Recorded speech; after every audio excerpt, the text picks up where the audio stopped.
حسین علیہ السلام کے سامنے کہ یہ جو اہم قربانی کا واقعہ ہو، یہ جو جان دینے کی منزل آئے، یہ کس مقام پہ آئے؟ یہ مقام کی اپنی بہت بڑی اہمیت تھی، اور اس اہمیت کا اندازہ اس حساب سے لگائیے کہ امام کے پیش نظر پہلا مقام جہاں پہ جان کی قربانی دی جا سکتی ہے وہ سرزمین مدینہ تھا۔ مطالبہ بیعت تو مدینے میں کیا گیا تھا نا، امام وہاں سے انکار کر کے آپ مدینے کو چھوڑ کے مکے کی طرف آ گئے۔ مولا کیا یہ ممکن نہیں تھا کہ کربلا مدینے میں ہو جاتا؟ وہ تصادم جو جا کے ایک دور دراز کے علاقے میں ہوا، وہ اگر مدینے میں ہو جاتا تو اس میں کیا حرج ہے؟ ذرا غور فرمائیے، حسین سوئے ہوئے زمینوں کو بیدار کرنا چاہتے ہیں، مردہ احساس کو زندہ کرنا چاہتے ہیں، اور مدینے کی صورتحال یہ ہے کہ بعد پیغمبر صلی اللہ علیہ وآلہ وسلم اس نوعیت کے سیاسی ایسے سیاسی تغیرات ہوئے کہ رفتہ رفتہ اہل مدینہ میں وہ جو اظہار کی جرت تھی وہ ختم ہوتی گئی، وہ احساس کی قوت گھٹتی گئی، ان پہ بے حسی طاری ہوتی گئی۔ ابتدائی میں پیغمبر کے دنیا سے تشریف لے جانے کے فوراً بعد ہی انہیں احساس ہوا کہ تخت اقتدار پہ وہ لوگ نہیں ہیں جن کو حضور دیکھنا چاہتے تھے، وہ منصب اقتدار پہ نہیں آئے جن کو یہ مقام ملنا چاہیے تھا، اور اس کے ساتھ ساتھ خاص طور پر مدینے کے رہنے والے انصار، ان کو اس بے دردی سے نظر انداز کیا گیا کہ نہ وہ کسی عہدے پہ ہیں، نہ کسی میدان جنگ میں ان کو کوئی قیادت سپرد کی جا رہی ہے، ہر اعتبار سے ان کو پس پش ڈال دیا گیا۔ اگنورڈ کلاس تھی جو انصار مدینہ تھے، جنہوں نے حضور کو دعوت دی تھی، جنہوں نے حضور کی مدد کی تھی، جو اس سے پہلے کے تمام معرکوں میں اپنی جانوں کی قربانیاں دیتے رہے تھے۔ اب صورتحال یہ ہے کہ اردو شاعر کے قول کے مطابق کہ منزل انہیں ملی جو شریک سفر نہ تھے، اقتدار ان کے پاس تھا جن کا تعلق ان قربانیوں سے نہیں تھا جو انصار مدینہ نے دی تھیں۔ اس کے نتیجے میں انصار مدینہ کو کچھ بھی نہیں ملا۔ اسلام کی جب دولت بٹنے لگی، اسلام میں جب اقتدار کی تقسیم ہونے لگی، تو مہاجرین جو سرزمین مکہ سے آئے تھے انہوں نے تمام اقتدار پہ بھی قبضہ کیا، تمام وسائل پہ بھی قبضہ کر لیا۔ اب جس نے خدمتیں سر انجام دی ہوں، جو مخلص رہا ہو، اگر اس کو نظر انداز کیا جائے تو اس کا لازمی نتیجہ اس میں بے حسی پیدا ہو جاتی ہے۔ اگر وہ حالات کو اپنی مرضی سے تبدیل نہیں کر سکتا اور اس کے سامنے اس کی محنتیں برباد ہو رہی ہوتی ہیں تو اس کے لیے اور کوئی چارہ نہیں ہوتا سوائے اس کے کہ وہ خاموشی کا ایک ایسا لبادہ اوڑھ لے کہ اپنے دل کو سمجھا لے کہ جو کچھ ہو رہا ہے اس سے میرا کوئی تعلق نہیں ہے۔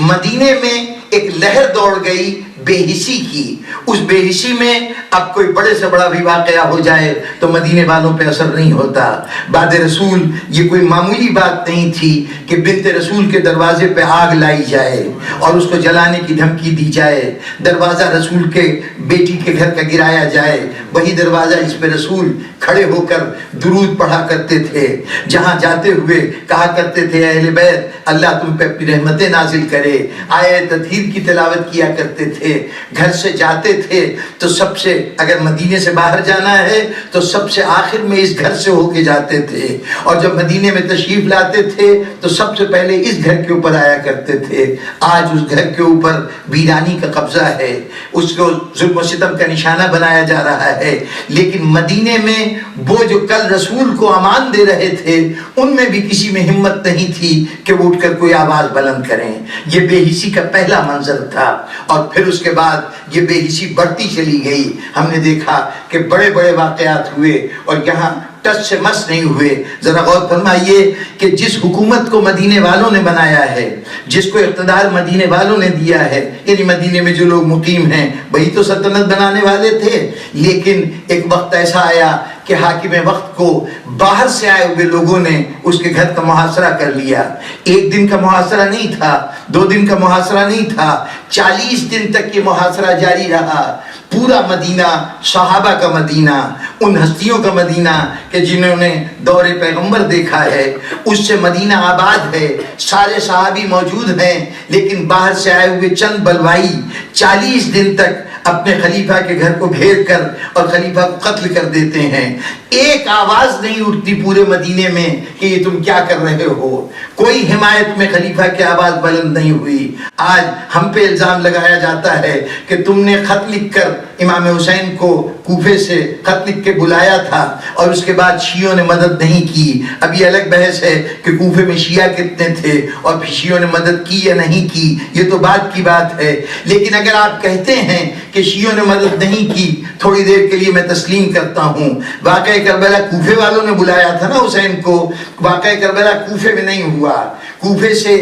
ایک ایسے فاصلے پہ ہوا کہ جس جگہ کا پہلے سے تعین نہیں ہے، اجنبی مقام ہے، غیر معروف جگہ ہے۔ آج کربلا معروف ہوگی، اس وقت کربلا کا نام اتنا غیر معروف تھا کہ امام حسین وہاں پہنچے ہیں تو باقاعدہ اپنے اصحاب سے پوچھنا پڑا کہ اس جگہ کو کیا کہتے ہیں، یعنی اس کا نام بھی جانا پہچانا نہیں تھا۔ وہاں امام حسین غیر متوقع طور پہ پہنچے ہیں، کسی پلان کا حصہ نہیں ہے، ظاہری کسی منصوبے کا حصہ نہیں ہے۔ امام وہاں پہنچے ہیں، 2 محرم کو پہنچے ہیں، 10 محرم کو امام کی شہادت ہو جاتی ہے۔ اس کے باوجود کوفہ شہر سے 64 افراد آ کر لشکر حسینی میں شامل ہو گئے۔ 64 آدمی ان تمام باتوں کے باوجود آ کے حسین کی جماعت میں شامل بھی ہوئے اور جام شہادت بھی پیا۔ سرزمین مدینہ میں 40 دن تک حاکم وقت کا محاصرہ جاری رہا۔ مدینہ شہر مدینہ ان کی نگاہوں کے سامنے خلیفہ کا محاصرہ کیا گیا ہے اور خلیفہ کو قتل کیا گیا ہے۔ صحابہ کرام موجود ہیں، کوئی اجنبی معمولی لوگ نہیں ہیں۔ اس دوران میں خلیفہ قتل ہو جاتا ہے، ایک آواز کا بھی نہ اٹھنا، یا تو سمجھ لیجئے کہ پورے معاشرے کا اجتماعی فیصلہ تھا کہ اس خلیفہ کو قتل ہی ہونا چاہیے، اور یا پھر یہ مانیے کہ معاشرہ اتنا بے حس ہو چکا تھا کہ اس کے لیے یہ سب واقعات کوئی اہمیت نہیں رکھتے تھے کہ کوئی خلیفہ مارا جاتا ہے یا زندہ رہتا ہے۔ اس بے حسی کا ایک اور منظر ہم نے دیکھا کہ اسی شہر مدینہ میں رسول کے نواسے کا جنازہ اٹھا، اس جنازے کے ساتھ وہ سلوک کیا گیا کہ دنیا میں کسی جگہ بھی مہذب معاشرہ اس نوعیت کے کسی سلوک کو پسندیدہ قرار نہیں دے سکتا۔ پسندیدہ تو بڑی دور کی بات ہے، اجازت نہیں دی جا سکتی کہ میت کے اوپر تیر برسائے جائیں اور وہ تیر اس لاشے سے پیوست ہوتے رہیں۔ 13 تیر کم از کم امام حسن علیہ السلام کے جسم اطہر کے ساتھ پیوست ہو گئے تھے جو جنازے پہ تیر برسائے گئے۔ غور فرمائیے، رسول کے شہر میں جہاں پر ان نواسوں کا تعارف رسول نے نہ معلوم کتنے مرحلوں پہ کرایا ہے، اپنی محبت کا اظہار کیا ہے، اس رسول کے اس عقیدت کا دم بھرنے والے، ان کا کلمہ پڑھنے والے، ان کے نواسے کے جنازے کے ساتھ یہ سلوک دیکھتے ہیں، بتائیے کیا رد عمل ہوا مدینے کے اندر؟ اگر یہاں پر حسین قتل ہو جائیں تو حسین کہ اس قتل کو زمانہ اسی طرح فراموش کر دے گا جو اس سے پہلے امام حسن کے قتل کو فراموش کر دیا گیا۔ جو اس سے پہلے کے واقعات کے اوپر شہر نے بے حسی دکھائی ہے، وہی بے حسی کا نتیجہ امام حسین علیہ السلام کی قتل کی صورت میں ہوتا۔ امام تو ضمیروں کو بیدار کرنے نکلے ہیں، ایسے مردہ معاشرے کے اندر ان کا یہ اقدام وقت کو ضائع کرنا ہوتا، جان چلی جاتی، وہ نتیجہ حاصل نہ ہوتا۔ یزید کے لیے بہترین بات تھی کہ حسین مدینے میں مارے جائیں، کیونکہ یہ خبر یہیں پر دم توڑ دیتی اور معاشرے میں کوئی ہلچل نہیں پیدا ہوتا۔ حسین نے کہا یہ جگہ میرے مقصد کے حصول کے لیے مناسب نہیں ہے، چنانچہ آپ نے مدینہ چھوڑا۔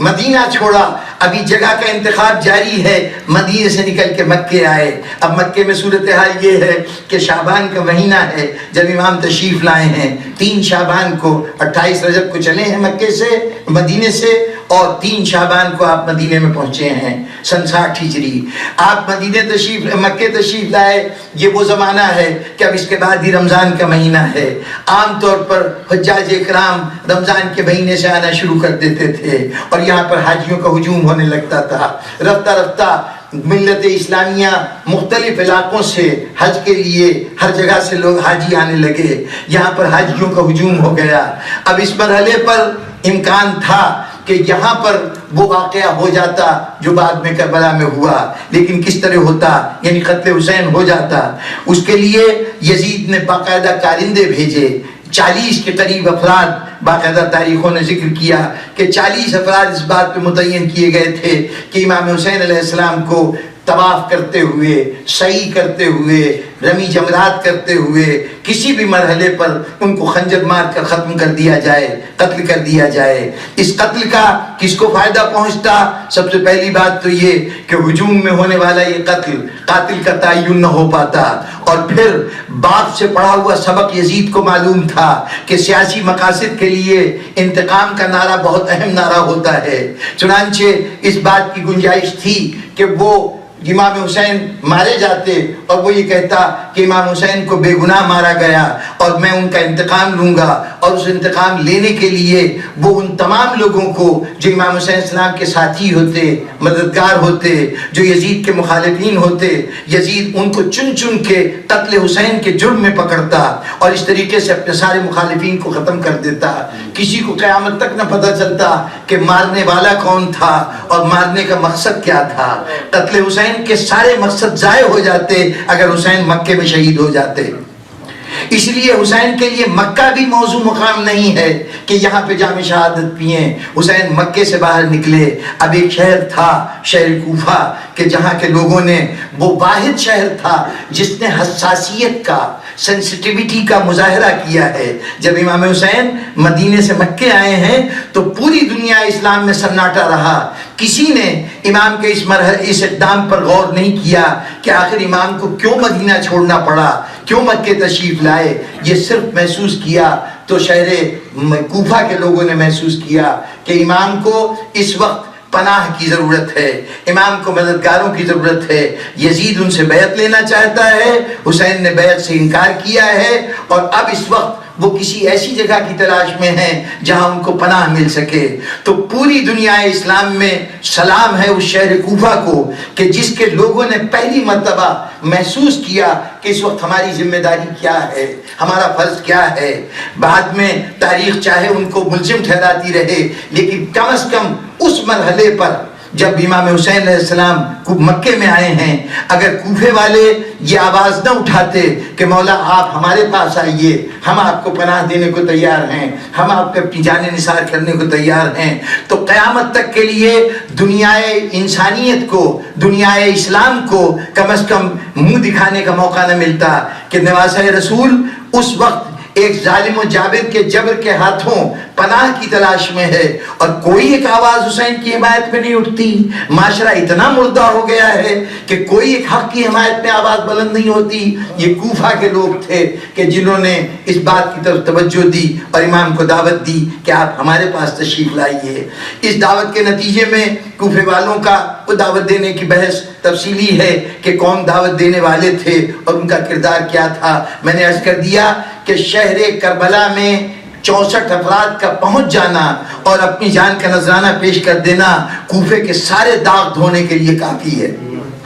ان پر جتنا الزام لگایا جاتا ہے، شہر کوفہ حضرت عمر کی فوج ہے،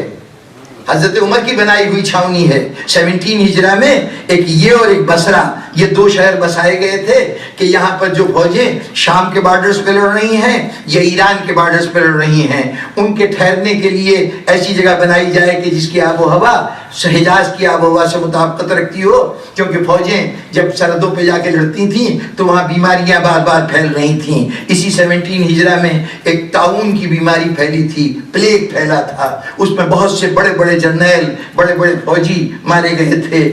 تو اس لیے حضرت عمر کی خواہش ہوئی کہ ایسی جگہ چھاونی بنائی جائے کہ جو چھاونی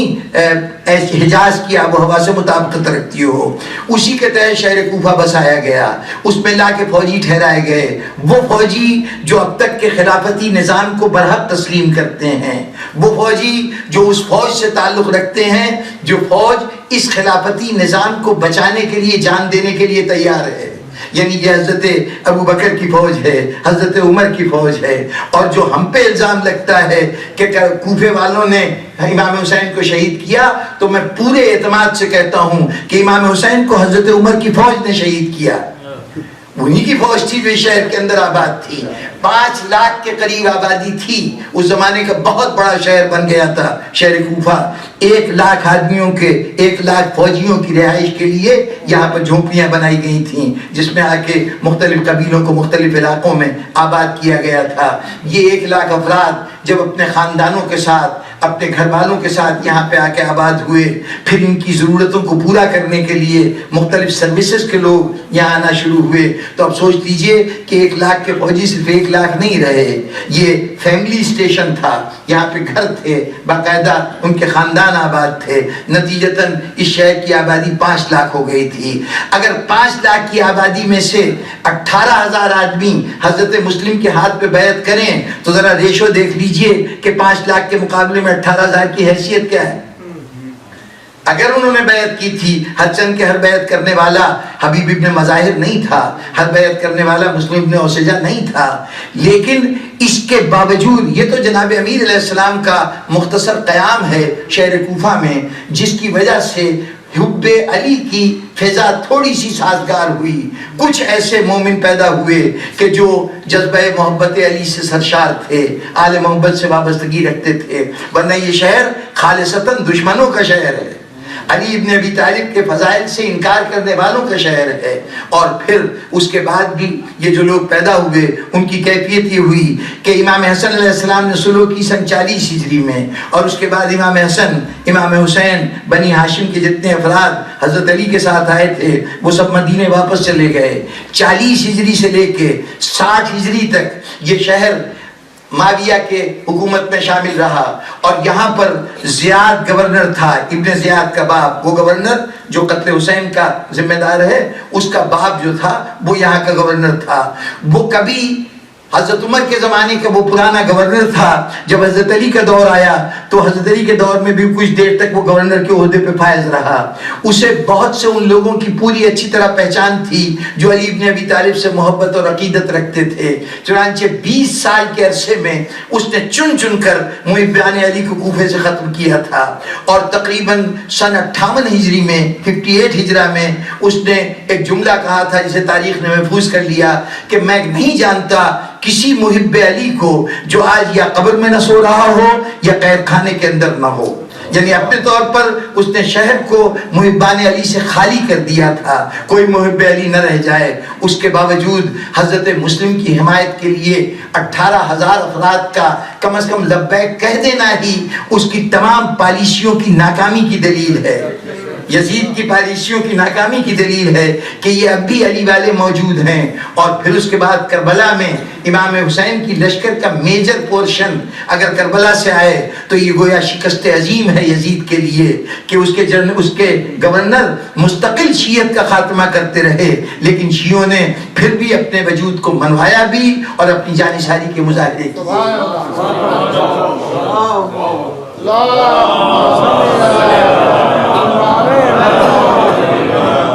تو اب امام حسین کے سامنے ایک شہر ہے جہاں پر حساسیت ہے، جہاں پر کچھ ضمیر بیدار ہیں، اگر یہاں پر اقدام ہو، یہاں پر حسین شہید ہوں تو اس بات کا امکان ہے کہ حسین کی حمایت میں بہت سی آواز اٹھے اور بعد شہادت کچھ لوگ ہوں کہ جو اس صدا کو بلند کریں کہ حسین مظلوم مارے گئے، بے گناہ مارے گئے، یزید کی جرائم کا پردہ چاک ہو۔ لیکن بزرگان گرامی، ان تمام باتوں کے باوجود امام حسین کے منصوبے میں کوفہ کا شہر بھی موضوع شہر نہیں تھا۔ کیوں موضوع شہر نہیں تھا؟ چونکہ کوفے کے اندر وہ لوگ موجود تھے جنہوں نے امام حسین علیہ السلام کو دعوت دی تھی، بلایا تھا، ان کی بھی ایک جماعت موجود تھی، اور پھر وہ لوگ اپنی جگہ پر کوئی طاقت بھی رکھتے تھے۔ ہو سکتا ہے امام تشریف لاتے، بہت سے حامی مل جاتے، مددگار مل جاتے، اور وہ یزید کی فوجوں سے ٹکرا جاتے۔ جو کربلا پہنچ سکتے ہیں وہ کوفے کے اندر امام موجود ہوتے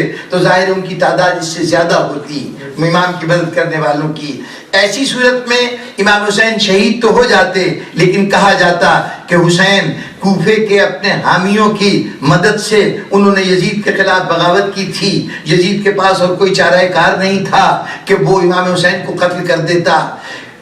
مدینے میں قتل حسین ہوتا تو نہ قاتل کا پتہ چلتا نہ مقتول کا پتہ چلتا، نہ اس کا سبب قتل معلوم ہوتا۔ مکے میں قتل ہوتا تو یہ دونوں باتیں ظاہر نہ ہوتی۔ کوفے کے اندر اگر قتل ہوتا امام حسین کا تو ایسی صورت میں قاتل تو چھپ نہ پاتا، پتہ چل جاتا کہ یزید کی فوجوں نے امام حسین السلام کو ختم کیا ہے، لیکن مقصد شہادت اور مقصد قتل یہ واضح نہ ہوتا کہ یزید نے کیوں مارا، کہہ دیا جاتا کہ اگر کسی بھی مملکت میں کوئی شخص بغاوت کرے گا تو اس کے ساتھ حکومت اس کے علاوہ اور کیا سلوک کر سکتی ہے۔ اس لیے امام حسین علیہ السلام نے، ابھی کوفہ کوئی دور تھا، قادسیہ سے آگے بڑھے ہیں، ایک مقام آیا عزیب الحجانات کا، وہاں پر قادسیہ سے پہلے ایک مقام آیا جہاں امام کو اطلاع ملی کہ قادسیہ میں 5000 فوجی متعین کیے گئے ہیں کہ امام حسین السلام کو گرفتار کر کے کوفے میں لے جایا جائے۔ امام نے اس مقام پر اپنا راستہ تبدیل کر دیا اور اب ایک بالکل الگ راستے پہ جا رہے ہیں جس کا کوفے سے کوئی تعلق نہیں۔ یہی وجہ تھی کہ حر اپنے